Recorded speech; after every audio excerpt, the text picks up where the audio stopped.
A bicycle pump forces air into the confined space of the tire. As more air is added to the tire, the pressure increases.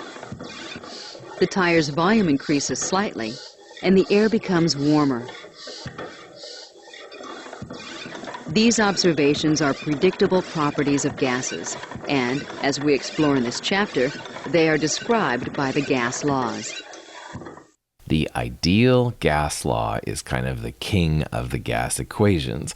An ideal gas law is what I use almost all the time. I don't usually use the other laws. All of those laws can be derived from the ideal gas law if you want.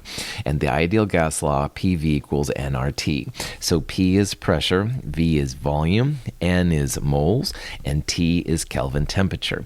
R is the relation number that correlates with all of those right there. And it's a number you need to know / memorize to 5 significant figures.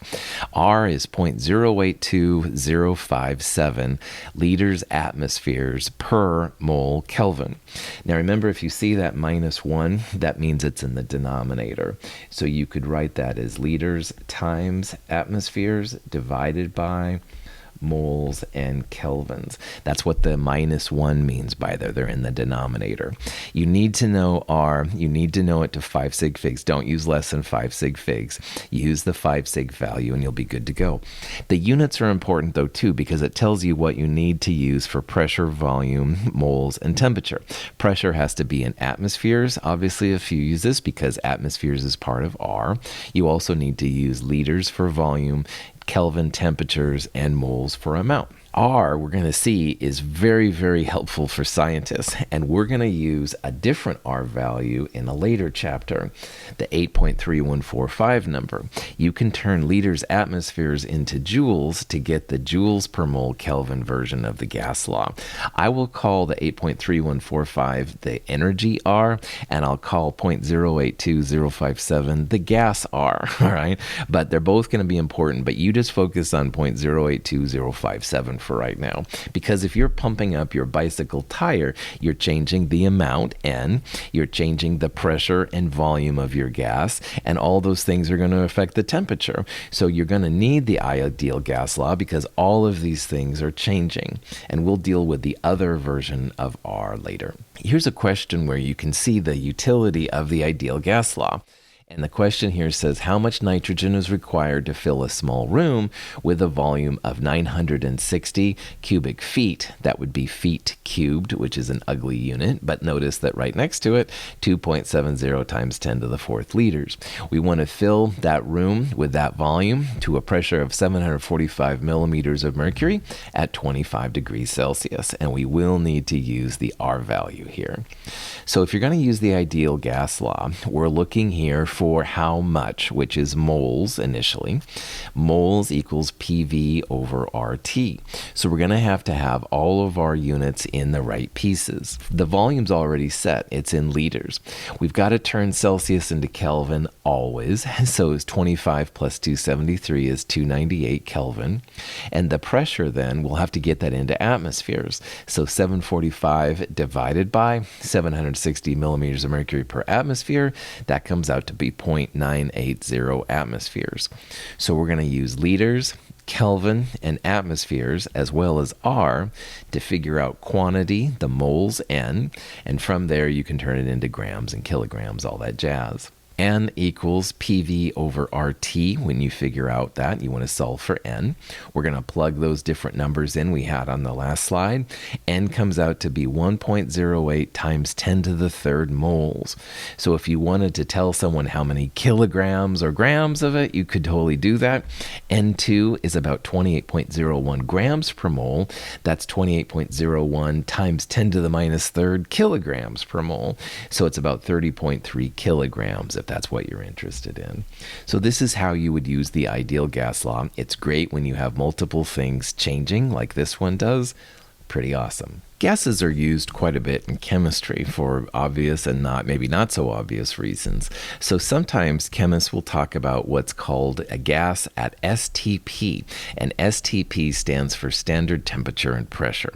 So the standard pressure is exactly 1 atmosphere, but standard temperature is 273 Kelvin, i.e. where water freezes.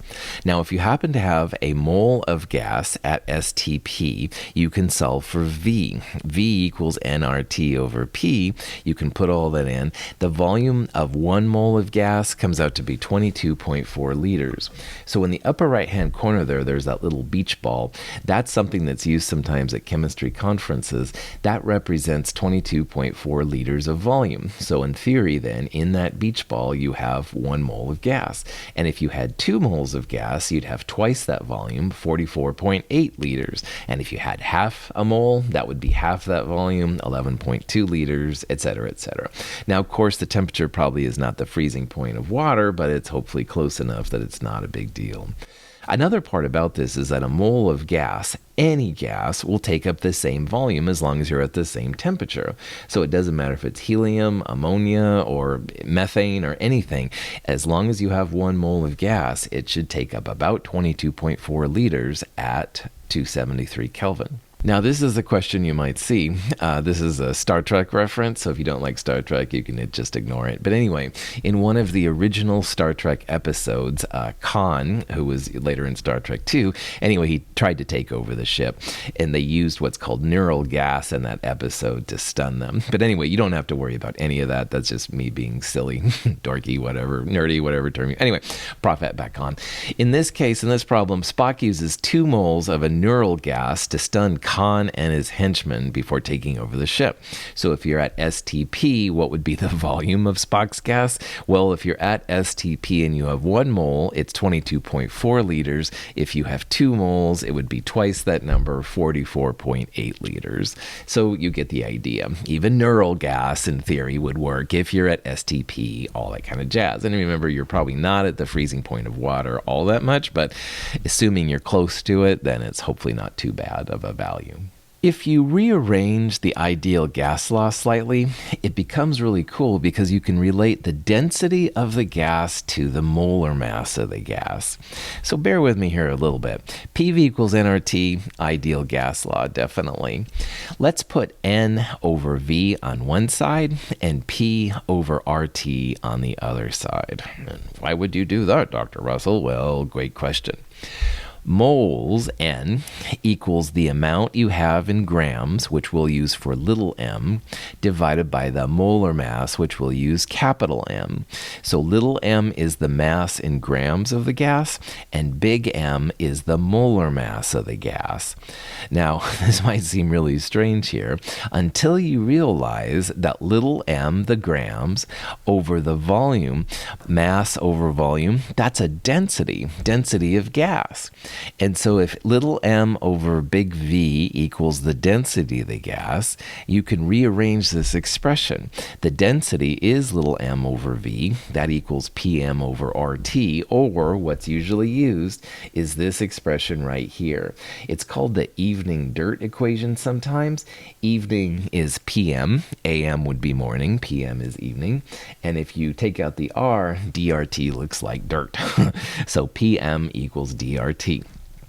Now, why this equation is so helpful and why it's almost just as important as ideal gas law is that as the molar mass of a gas goes up, the density goes up.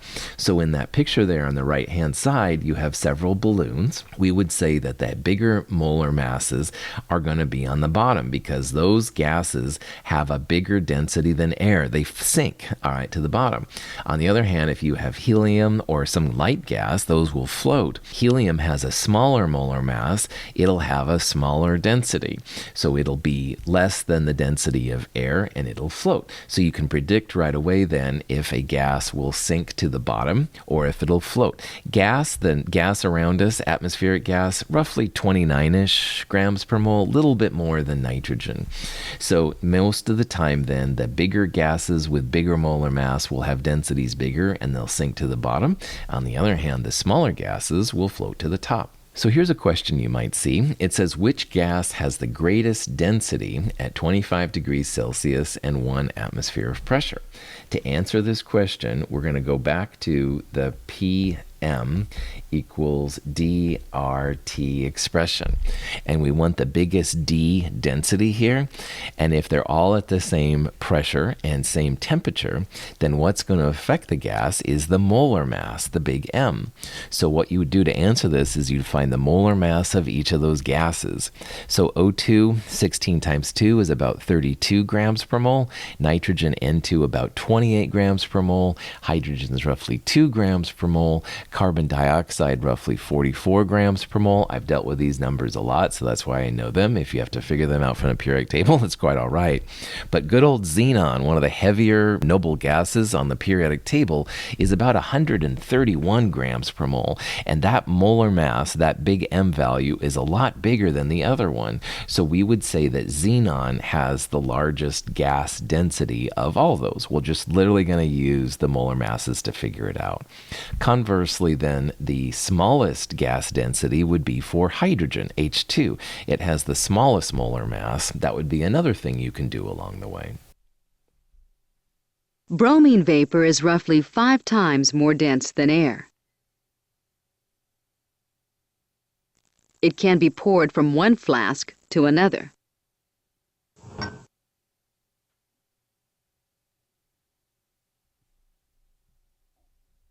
The density of bromine, like that of all gases, is directly proportional to the molecular mass of its molecules in the gas phase.